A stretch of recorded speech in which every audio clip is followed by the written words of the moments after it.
చెరువులను కబ్జా చేస్తే నాయకులకే లాభం, చెరువులను కబ్జాలు చేయనిస్తే కూడా నాయకులకే లాభం. ఎందుకంటే అధికారంలో ఉన్నోడు సంపాదించినంత ఒకడు సంపాదించాడు, అవునా కదా.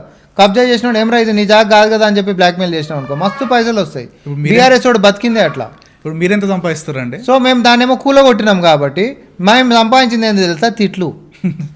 మేమేమో తిట్లను సంపాదించినాం. తిట్టినప్పటికీ పర్వాలేదు, ఒకరికో ఇద్దరికో కొంచెం ఇబ్బందికరంగా మారినప్పటికీ కూడా ఈ 4 కోట్ల మంది మనని నమ్ముకొని అధికారం ఇచ్చినప్పుడు, 2 కోట్ల మంది నగరంలో బతుకుతున్నప్పుడు వారి యొక్క భవిష్యత్తు గురించి ఒక నిర్ణయం మనం తీసుకుంటున్నామనంటే ఒక శిల్పం లెక్క సుత్తిపోట్లు తీసుకున్న తర్వాతనే శిల్పమై నిలబడుతుందని అంటారు.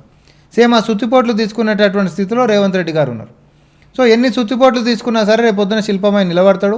ఆయన చేసినటువంటి కాంట్రిబ్యూషను అనేటటువంటి ఏందనేది భవిష్యత్ తరాలు మాట్లాడుకుంటాయి. దానికి సాక్ష్యమే పక్క రాజధాని చెప్తున్నాను నేను, మన దేశ రాజధాని నేను చెప్తా ఉన్నా. పొల్యూషన్ తోటి పోయినాం. ఈరోజు మనము పొల్యూషన్ విషయంలో కూడా తగ్గుముఖం. ఇంకోటి ఈవీ పాలసీ మనం తీసుకొని వచ్చినాం. గ్రీన్ ఎనర్జీస్ పైననే మనం పోవాలనేటటువంటి ఇన్వెస్ట్మెంట్స్ మీద మనం ఫోకస్ చేస్తూ ఉన్నాం. అది ఎవరికి ఇచ్చేత శుద్ధి ఉంటుంది చెప్పు. ఇప్పుడు నువ్వు ఎలక్ట్రికల్ కార్ కొన్నావు అనుకో, దాని మీద స్టేట్ ట్యాక్స్ లేదు. చూస్తా రీసెంట్గా కూడా తీసుకున్నావు కదా, గతంలో ఎందుకు లేదు ఇది? ఎందుకోసం స్టేట్ ట్యాక్స్ మనం తీసేసినాం? సో దట్ ఏంటంటే స్టేట్ ట్యాక్స్ మనం ఆడికెన్ తీసేస్తే ధర భారీగా తగ్గుతుంది.